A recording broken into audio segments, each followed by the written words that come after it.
Faye, I respect your opinions as my mother in law, but I would appreciate it if you could be more considerate with your comments. Oh, Emily, you always were so sensitive. I just can't help but notice how your upbringing has influenced your lack of taste and style. The way you decorate this house, it's just so ordinary. Well, I believe in simplicity and functionality. It's not about extravagant displays, but about creating a warm and comfortable atmosphere. Warm and comfortable? That's just an excuse for not having any class. Faye, I work long hours to support our family and pursue my career. I don't have the luxury of focusing solely on aesthetics. Don't make me laugh. You can't even keep this place tidy. I have seen better kept houses in a thrift store. It's unfair to judge me solely on the appearance of our home. I prioritize my time on things that truly matter, like my job, my marriage with Mark, and my personal growth. Personal growth? You've always been a bit lacking in that department, haven't you? A good woman knows how to take care of her home and tend to her husband's needs. Faye, being a good woman means so much more than maintaining a spotless house. Well, dear, you can try all you want, but it's clear to me that you will never be able to live up to my standards. Mark deserves someone who can truly take care of him and provide for his needs. I'm doing my best, and Mark loves and supports me for who I am. We'll see about that, Emily. It's only a matter of time before Mark realizes what a mistake he made by choosing you. My name is Emily, and I have always been a driven and ambitious woman. From a young age, I harbored dreams and aspiration that burned within me like a flame. Everyone in my family used to talk about what a dreamy but determined girl I was. Growing up in a small town, I knew that my journey to success wouldn't be easy, but I wanted to carve my own path in life. Life led me to meet Mark, a kind hearted and caring man who became my husband, and together we built our life. Mark was everything I could have hoped for in a partner. Of course, he had his quirks. There were things I didn't quite like about him. I had to admit, he could be extremely oblivious to the conflicts around him, but back then, that wasn't a big deal to me. He loved and supported me unconditionally, always cheering me on as I pursued my dreams, and that mattered a lot. But despite the joy Mark brought into my life, there was one person that cast a shadow over our happiness: my mother in law, Faye. Faye was a wealthy and traditional woman who took great pleasure in belittling my small town background. She held firmly to her traditional values, and in her eyes, I would forever be an outsider who was unable to fit into her world. She lived nearby, so she would frequently visit our home, often imposing her opinions and criticizing my choices. Her visits were far from friendly check ins. I always felt like she was a little calculated, setting out to undermine my self esteem and assert her dominance over me and Mark. To make matters worse, Faye was quite wealthy. When my late father in law passed away due to cancer, he left behind a significant fortune that fell into Faye's lap. You would think that financial security is a blessing for Faye. It became a reason to assert control over others. She reveled in her wealth and used it as a means to brag and undermine others, often implying that my small town background made me less deserving of Mark's love and respect. She would say the most annoying things, and we would have a few back and forths before she denied having said anything offensive. For example, when she noticed that I had renovated our kitchen, she just had to make a comment.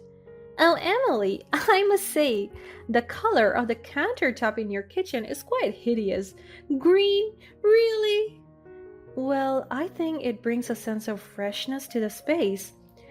Freshness? It looks terrible. I can't imagine anyone finding that shade appealing. Faye, I chose the color based on my personal taste. Mark also liked it. It's our kitchen after all. But you don't want a kitchen that impresses your guests? What will people think? I really don't think their opinions matter more than mine. Well, I suppose your small town background explains your lack of refined taste. Excuse me? My background has nothing to do with what I find beautiful. It's about creating a space that makes us feel at home. I just worry that your unconventional choices reflect poorly on Mark. He deserves a wife who has better judgment in matters like these. Faye, how could you say something like that? That's rude. For being defensive, my dear? I'm only trying to help you see the error of your ways. Anyway, never mind. I don't want to make a big deal out of this. And just like that, she would always make it sound like it was my fault that I was being overdramatic. Despite Faye's constant intrusion and belittlement, I strive to maintain a harmonious relationship with her for the sake of Mark and our marriage. But to be completely honest, her presence in our lives was often overwhelming, and I found myself walking on eggshells in my own home. It was truly devastating. I decided it was time for a heart to heart conversation with Mark. I needed to share my feelings and concerns about Faye's behavior and its impact on our marriage. Sitting down with him, I poured my heart out, expressing the exhaustion, frustration, and hurt that had been building within me. To my relief, Mark listened attentively. He even assured me of his unwavering support and told me that he would definitely talk to Faye, clearly explaining the impact of her actions and demanding respect for me. I trusted in his love and determination to make things right. Things started to look up for me. A few weeks after that, my career took a significant leap forward when I received a well deserved promotion. This promotion came with increased responsibilities and longer hours, but I was so happy about the opportunity to prove myself and make a difference. As I threw myself into my new role, I couldn't help but feel a sense of pride and accomplishment. It really felt like nothing else mattered anymore now that I was working towards my goals. However, my hopes were quickly shattered when I realized that Faye remained unwilling to alter her behavior. As my workload intensified, Faye seemed to only see an opportunity to further assert her dominance. She began dropping by uninvited even more often, meddling in our affairs and continued to criticize me at every turn. One day, Faye took her audacity to another level. She dropped by our house again, ordered me around for half an hour, and then sat me down for a serious talk. The moment she started speaking, I was immediately shocked. Emily, we need to have a serious discussion. I think it's time for you to hand over your salary to me. What? Why would I do that? It's a tradition where I came from, my dear. The wife should entrust her earnings to the husband's family for proper budgeting and financial management. That's absolutely ridiculous. I don't come from the same place you did, Faye. I have worked hard for my salary, and I should decide how it's used. Oh, Emily, but what's good about where you're from, really? You simply don't understand the complexities of managing finances in big city life. I have experience and knowledge. It's for your own good. I am perfectly capable of managing my own finances. This demand is insulting. I won't hand over my hard earned money to you just because you think it's suitable for a big city life. But, dear, you don't have the same level of financial expertise as I do. It is important for your well being and our family stability that I take control of the finances.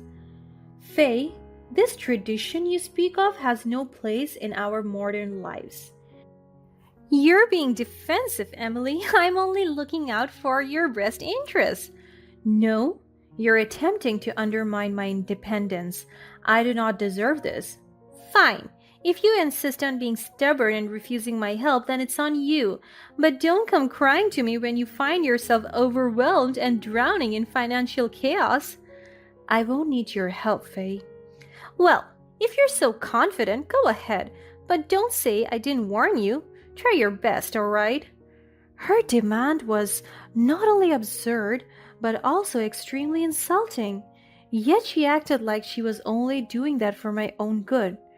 For the next few weeks, I found myself juggling the demands of work and Faye's relentless intrusion, and it began to take a toll on my physical and emotional being. As days turned into weeks, the tension in our household reached its peak. Just when I thought things couldn't get any worse, I accidentally overheard a phone conversation between Mark and Faye that changed the way I saw my own husband forever. It was late at night, and Mark thought that I was fast asleep. He stood at the door to talk to Faye, not knowing that I overheard everything. Mom, I want you to know that I will always support you no matter what. We're family and family supports each other. Don't be upset about Emily, alright? I'll talk to her and make sure she understands your point of view. She could be stubborn like that sometimes. I'm sure I could get her to give you the money in just a few weeks. My heart sank as I listened to Mark telling his mother that he supported her. It was the same sentiment he had expressed to me, but the context was entirely different. He had taken her side and lied to my face. Feeling a mix of betrayal and sadness, I realized that I needed to take control of the situation. I couldn't continue living in a toxic environment that was draining my spirit and stifling my growth. I started seeking legal advice so that I could get a divorce from Mark. It was a terrible situation. I had to do everything secretly just to make sure I could get out of the situation without sacrificing more of my mental health. My lawyer suggested looking through some of the family legal documents as he tried to make a good case for me. To my surprise, as my lawyer delved into the details, he uncovered a significant clause in my deceased father-in-law's will. The clause explicitly stated that Faye was not to touch any of his money. It became evident that my father-in-law had recognized Faye's financial management issues, and he believed that she was unfit to handle such matters. I realized that I had the legal means to protect myself and regain control of my life. Still, I was very confused. Why would my father-in-law want to exclude his own wife from the inheritance? What could she have possibly done? As the divorce proceedings progressed, the truth about Faye's deceptive actions began to emerge. My lawyer uncovered evidence of her financial support for a young man, which included expensive trips, high-end restaurants, and luxurious hotels. Faye was so arrogant she didn't even try to hide her track.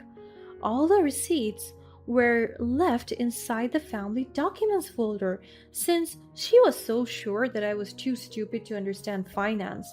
It was clear that she had been using her late husband's money to sustain a secret, possibly romantic relationship.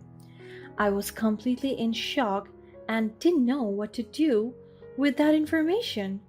Confronting Faye was a daunting task, but I knew that it was the perfect time to stand my ground.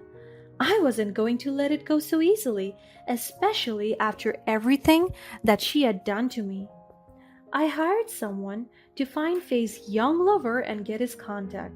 Turns out, he's a waiter in the city who had been living off of Faye's money for months. With all the evidence, I got my divorce papers ready. I intentionally mentioned Faye's boyfriend in the hearing as if it was not some shocking secret. I said it as if it's something Faye had told me a long time ago and accused her of using my money to spend on someone that's not even in the family. Mark was utterly shocked and demanded proof. Faye, on the other hand, was sobbing. She called me names, but I didn't care anymore. Faced with irrefutable proof and the weight of the law against her, she was forced to back down. The truth was exposed for all to see, and Faye had to face the consequences of violating her late husband's will.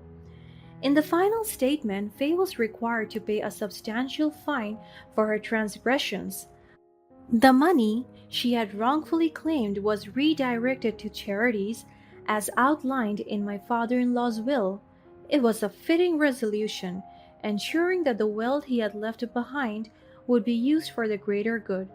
Faye's reputation was irreparably damaged, and her deceitful actions were laid bare for everyone to see. Throughout this artist's journey, Mark remained firmly supportive of his mother. He blamed me for ruining his family, unable or unwilling to see the toxicity that had consumed our lives. While his stench wounded me deeply, I couldn't help but feel a sense of liberation. It was over, and I knew that my life would only get better from here. With the weight of the toxic relationship lifted off my shoulders, I was finally able to focus wholeheartedly on my career, determined to prove my worth and surpass my own expectations. I channeled all my energy into my work. As the days turned into weeks and weeks into months, my dedication and perseverance started to pay off. I took on challenging projects, embraced new opportunities, and put in the extra hours to excel in my field. My colleagues and superiors took notice of my commitment and talent, and I earned their respect and admiration. The newfound happiness within me was magical. I learned to appreciate the small moments, savor the victories, and embrace the journey. Life was no longer defined by the burdens of bad relationships, but by joy and gratitude. Today I'm proud of who I have become, a woman who perseveres and finds fulfillment and happiness in her own success.